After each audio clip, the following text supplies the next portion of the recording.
Hello my dear champions, welcome back to my channel MindV की teachings. तो याद है ना मेरे चैम्पियंस, मेरे छोटे छोटे से भाई बहन, तुम्हें मेरी याद आई ना? तो चलो आज मैं आ गई हूँ हिंदी के चैप्टर अपठित गद्यांश और काव्यांश पद्यांश के साथ। ये चैप्टर ऐसा है, देखो अपठित मतलब जो पढ़ा ना गया हो, है ना। लेकिन भाई जब कभी डिफ़िकल्ट आ जाता है, मैं समझ में नहीं आ पाता, तो मैं इसके क्वेश्चंस नहीं कर पाते, जिसकी वजह से हमारे नंबर कट हो जाते हैं। तो हमें ये समझना ज़रूरी है कि हम कैसे एक अपठित गद्यांश अथवा अपठित पद्यांश यानी कि काव्यांश को हल करें। तो आज हम वही जानने वाले हैं। सबसे पहले पढ़ेंगे अपठित गद्यांश के बारे में और साथ ही में उसके उदाहरण के बारे में। अपठित गद्यांश पाठ्यपुस्तकों से संबंधित नहीं होते, मतलब जो पढ़ा ना गया हो। अपठित मतलब अपठित, मतलब नहीं, पठित मतलब पढ़ा गया हो, तो जो ना पढ़ा गया हो। इनका उद्देश्य ऐसे प्रश्नों को परीक्षार्थियों के समक्ष रखना है जिससे उनकी बौद्धिक क्षमता, भाषा दक्षता तथा गद्यांश को समझने की क्षमता का परीक्षण किया जा सके। मतलब ऐसे क्वेश्चंस रखने का मोटिव क्या होता है, ताकि आपकी बौद्धिक क्षमता कि आप कितना चीज़ों को समझ पाते हैं, आप कितनी भाषाओं को कितनी भाषा को समझ पाते हैं, क्योंकि उसमें भाषा इजी नहीं रहती है जो हम डेली बोलचाल में यूज़ करते हैं ना। तथा गद्यांश को आपकी समझने की क्या क्षमता है, ठीक है, समझना इज़ इम्पॉर्टेंट, है ना। तो आपको इसके लिए प्रैक्टिस करनी पड़ेगी, है ना। प्रश्नों के उत्तर देने से पूर्व परीक्षार्थी को एकाग्रता मतलब फोकस के साथ गद्यांश का अध्ययन करना चाहिए। अब भैया ऐसे आप थोड़ी ना प्रश्न देखने लगोगे ना, वो तो छोटी क्लासों में होता है कि जो भी गद्यांश में होता है वही, मतलब जो क्वेश्चन में पूछा जाता है वही गद्यांश में होता है। लेकिन जब आप बड़ी क्लास में जाते हो तो आपको अच्छे से पढ़ना पड़ता है, मतलब छोटी क्लासों को पढ़ना पड़ता है, ठीक है। सेकेंड थर्ड की बात बता रहा है ना। तो मतलब आपको पढ़ना पड़ता है। सबसे पहले आप क्या करते हो, पढ़ते हो, है ना। फिर ही आप क्वेश्चन का जवाब दे पाते हो। तो उत्तर देते समय ध्यान रखने योग्य बातें, अपठित गद्यांश को ध्यानपूर्वक पढ़कर उसके भाव को पूर्णतः आत्मसात करना चाहिए। सबसे पहले हमको बिल्कुल ध्यानपूर्वक पढ़ के उसके जो भी भाव कह रहा है कि ये पैराग्राफ क्या कह रहा है, उसका भाव क्या है ना, उसको हम पूर्णतः समझ लेना है उस चीज़ को पूरी तरीके से।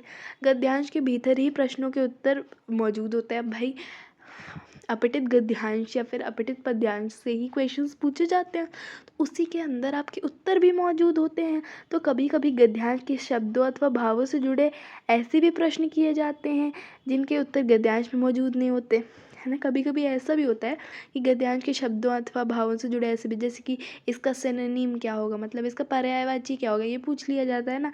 किंतु गद्यांश को समझकर परीक्षार्थी आसानी से उत्तर दे सकते कि गद्यांश में इस शब्द का पर्यायवाची बताइए, है ना। लेकिन अगर आप गद्यांश समझे अगर आपने तो बता सकते हैं।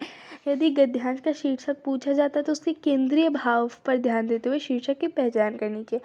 और कभी कभी ऐसे क्वेश्चंस भी आते हैं कि इस गद्यांश का शीर्षक बताइए, तब आप कैसे करेंगे, तो उसके केंद्रीय भाव को समझिए। आप कैसे समझेंगे, एकाग्रता से पढ़ेंगे जब उसको, है ना। एग्जाम में तो मन में ही पढ़ा जाता है ना।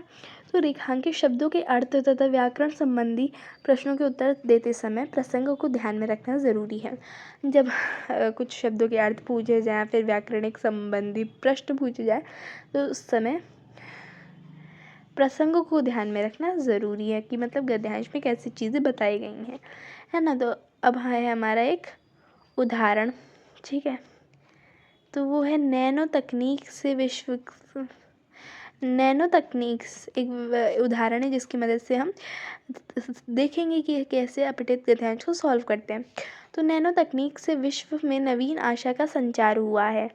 भविष्य में इस तकनीक से मनुष्य को होने वाले लाभ की कल्पना की जा सकती है, ठीक है। नैनो क्या एक टेक्नोलॉजी है ना, नैनो टेक्नोलॉजी, है ना। उससे हम क्या कर सकते हैं, भविष्य में मनुष्य को लाभ हो सकता है, ठीक है, टेक्नोलॉजी से ना, नैनो टेक्नोलॉजी से। नैनो तकनीक ने संभव कर दिया कि मनुष्य अपनी इच्छा से नए परमाणु तथा उन्हें उनके समूहों का निर्माण कर सके। नैनो तकनीक क्या है? नैनो तकनीक ये है कि इससे हम अपने नए परमाणु बम होते हैं ना, नए परमाणु तथा उनके समूह का निर्माण कर सकते हैं, न्यूक्लियर रिएक्शन है ना, तथा उन्हें यथास्थान स्थापित कर सकता है। नैनो तकनीक ने असीमित क्षेत्रों में अपने लिए स्थान निर्धारित कर लिया है कि वो सीमित नहीं है, ठीक है। असीमित क्षेत्रों में नैनो तकनीक ने अपना स्थान प्राप्त किया है। आने वाले समय में जीवन का प्रत्येक आयाम इस तकनीक से आच्छादित होगा। हर जगह ये होगी हमारी नैनो तकनीक, ठीक। स्वास्थ्य के क्षेत्र में कैंसर तथा एड्स जैसी बीमारी को समाप्त करने में यह सक्षम होगा, ऐसी कल्पना की जा रही है। रिसर्चर्स हैं कंटिन्यू, है ना। नैनो तकनीक से बनाई जाने वाली दवाई किसी भी साइड इफेक्ट के बिना मरीज को राहत पहुंचाने में सक्षम होंगी। नैनो शब्द ग्रीक भाषा के नैनोज से बना है, जिसका अर्थ होता है सूक्ष्म, छोटा। लेकिन विज्ञान की अंतर्राष्ट्रीय मापन प्रणाली में नैनोमीटर एक मीटर का 1/4वां भाग होता है। वैज्ञानिकों का मानना है कि पदार्थों के स्थूल गुणधर्म का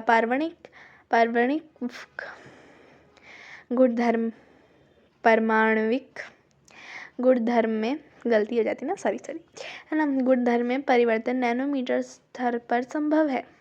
इसी प्रक्रिया को अपनाकर नए पदार्थों का निर्माण किया जा सकता है जो अपने मूल पदार्थों के गुणधर्म से भिन्न हों। भारत में नैनो तकनीक पर अनुसंधान की प्रक्रिया उस स्तर की नहीं हुई है जहाँ से हमारी प्रतिस्पर्धा विकसित देशों से हो सके, मतलब, है ना। वैज्ञानिकों का ये मानना है कि पदार्थों के स्थूल गुणधर्म का जो पदार्थों के सब्सटेंसेस के जो गुणधर्म होते हैं, जो कि उनकी क्वालिटीज़ होती हैं, उनका परमाणविक गुणधर्म में कैसे हम परिवर्तन कर सकते हैं, परमाणविक गुणधर्म में, है ना। वो हमने नैनो टेक्नोलॉजी की मदद से वो भी कर लिया कि हम क्वालिटीज़ को भी बदल सकते हैं, उस परमाणविक क्वालिटीज़ को ना। इसी प्रक्रिया को अपना कर नए पदार्थों का निर्माण भी किया जा सकता है जो अपने मूल पदार्थों के गुणधर्म से भिन्न होते हैं। भारत में नैनो तकनीक पर अनुसंधान की प्रक्रिया उस स्तर की नहीं हुई है ना। अब भाई जाहिर सी बात है, हमारी कंट्री तो डेवलपिंग कंट्री है ना अभी, तो as compare to the developed countries हमारे यहाँ उतनी ही नहीं अभी ये ग्रो करी है, बट अगर हम ट्राई करेंगे तो हम बहुत ही अच्छा कर ले जाएंगे। नैनो टेक्नोलॉजी का हमने दूसरे पैराग्राफ में मीनिंग समझा और ये क्या क्या हमें बेनिफिट करेगी, है ना, ये देखा। पहले पैराग्राफ में हमें बताया गया है कि उसका मतलब क्या है, उसने हमें क्या वो करा, एडवांटेजेस दिए हैं, है ना।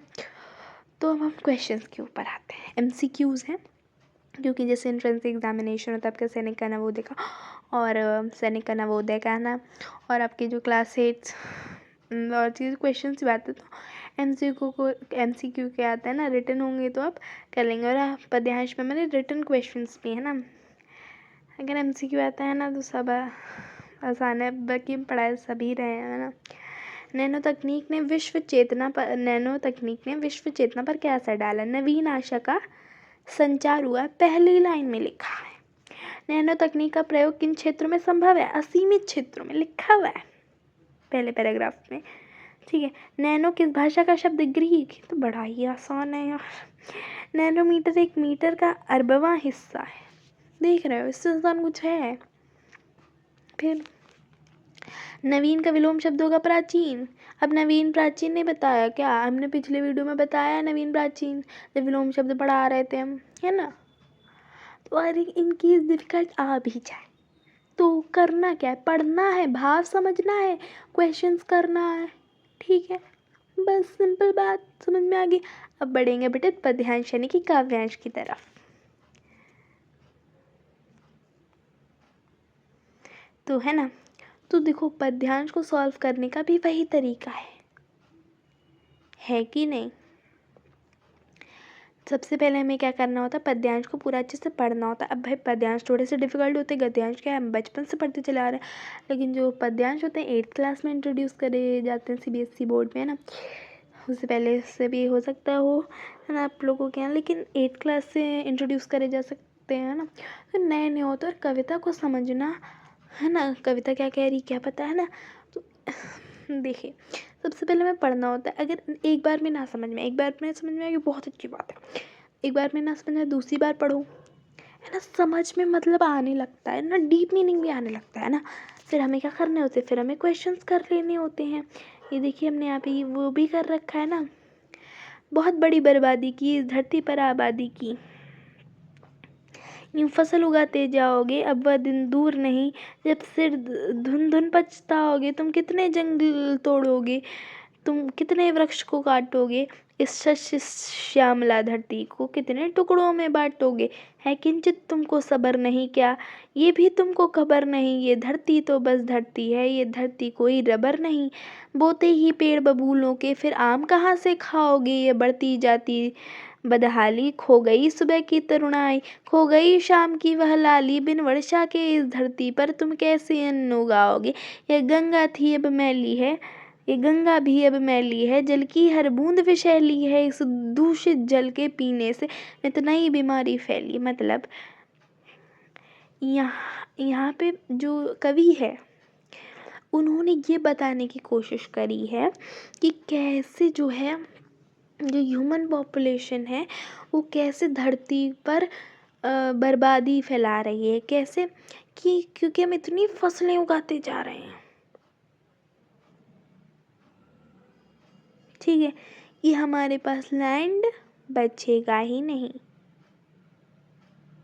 और दूसरी जगह हम जंगल को भी काट रहे हैं, फिर दूसरी जगह हम जंगल को भी काट रहे हैं, है ना, जिससे हमें ऑक्सीजन कहाँ से आएगी ना। और हम इस जो धरती है उसको हम इतने टुकड़ों में बांट रहे हैं कि ये मेरा, ये तेरा, है ना, तुमको और सब्र भी नहीं रख रहे हैं, है ना। ये धरती है, ये धरती तो बस धरती, कोई रबर नहीं जिससे कि हम खींच रहेंगे, ऐसी नहीं, लिमिटेड है। जब हम पेड़ बबूल के पेड़ ही बो रहे हैं तो आम कहाँ से खाएंगे, मतलब जब हम प्रॉब्लम्स ही बो रहे हैं तो हमें खुशियाँ कहाँ से मिलेंगी। ये बढ़ती जाती बदहाली, खो गई सुबह की तन्हाई, और जो ये फैल रही है उससे सुबह की फ्रेशनेस खो गई शाम की वह लाली, बिन वर्षा के इस धरती पर। और जो शाम की वह लाली है, जो लाल लाल सा सूरज जब सनसेट होता है तब आता है ना, वो बिन वर्षा के अब वर्षा भी नहीं होती। क्यों? क्योंकि सब वही सिस्टम ही हिला हुआ है, मतलब वो वाला नेचुरल। तुम कैसे अन्न उगाओगे जब वर्षा नहीं होगी, है ना।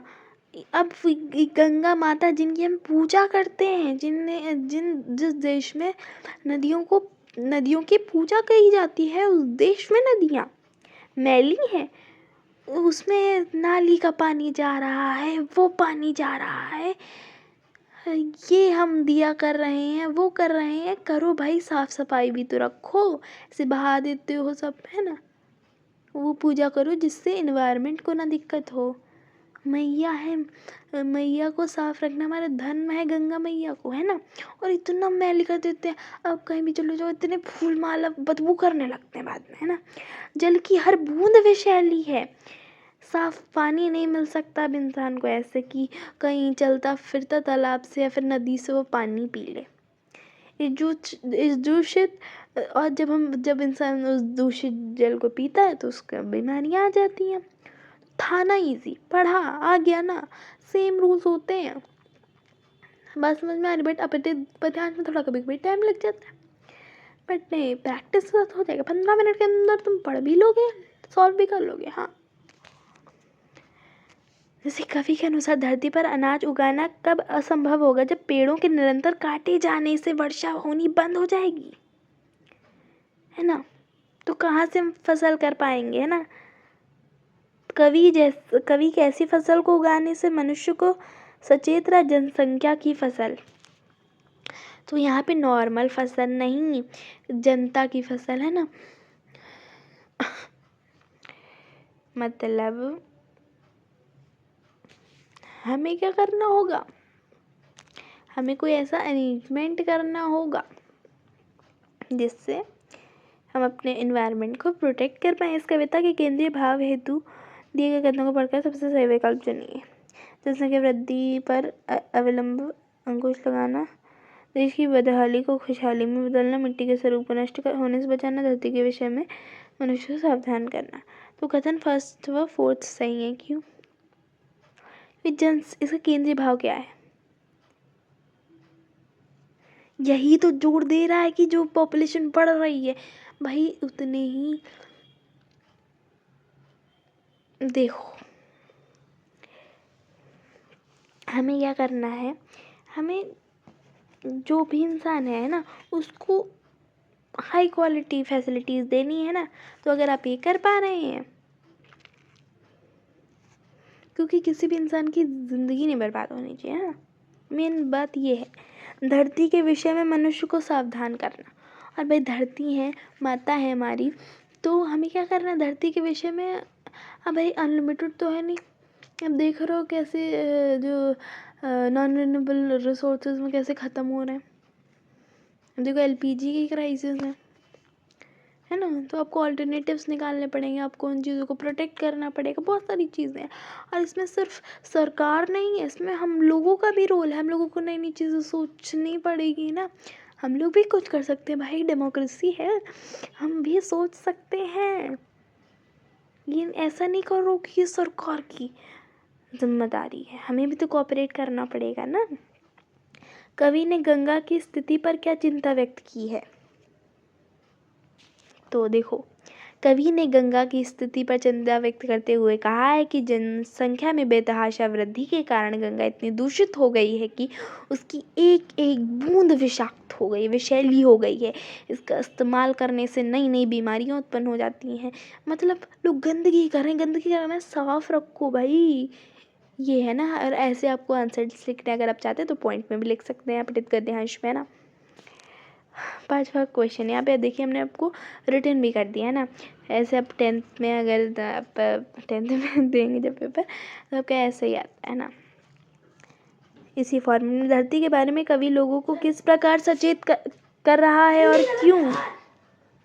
धरती के बारे में कवि लोगों को किस प्रकार सचेत कर रहा है और क्यों, है ना। धरती के बारे में कवि लोगों को किस प्रकार सचेत कर रहा है और क्यों, मतलब किस प्रकार वो सावधानी दे रहा है ना।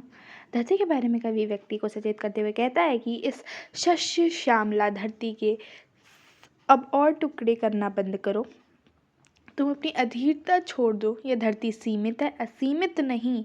वो कहा था ना रबर नहीं है जितना खींच सकते हो, ऐसा तो है नहीं। इसके साथ छेड़छाड़ का भयानक परिणाम होगा, है ना। जब आप एनवायरनमेंट के साथ करोगे, फिर जब एनवायरनमेंट आपके साथ करे, है ना, तो है ना, तो हमें ये सब जो चीज़ें हैं वो करनी बंद करनी होंगी। ऐसे कवि सचेत करते हुए कहते हैं आप लिखेंगे कि हमें पेड़ों की कटाई बंद करनी चाहिए, और हमें ये धरती के और टुकड़े नहीं करने चाहिए, क्योंकि ये धरती असीमित है, धरती असीमित नहीं सीमित है।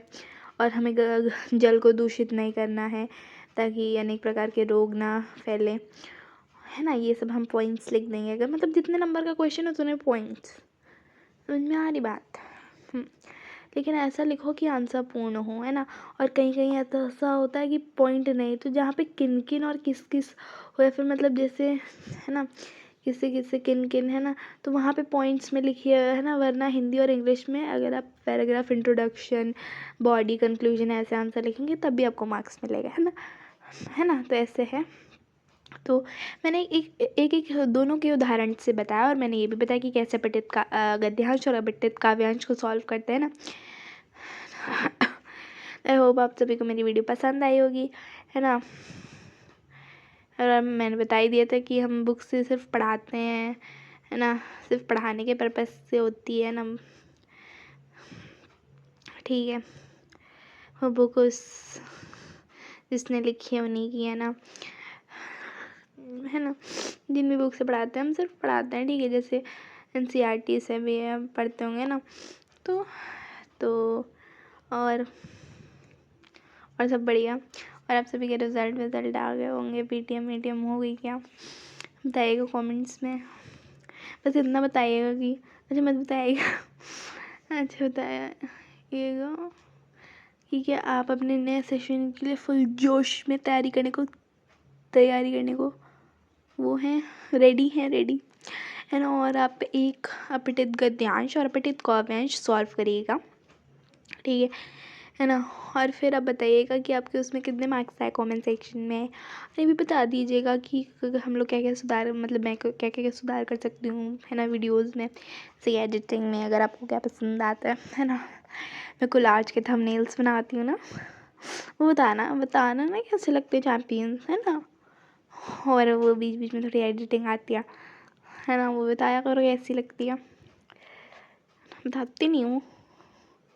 अच्छा बाय, फिर मिल लाएंगे, अभी बातें करते रहेंगे हैं। तुम लोग तो करते नहीं, यानी किसी जिद्दी से हाल चाल ही ले लो कमेंट सेक्शन। ना मुझे नहीं करना ये। अच्छा चलो bye bye, have a nice day, फिर मिलेंगे। हाँ, और शॉर्ट्स वॉर्ट्स देखते हो कि नहीं देखते हो, इतने अच्छे से डाल दी हूँ ना, है नजर ना लगी। Bye guys.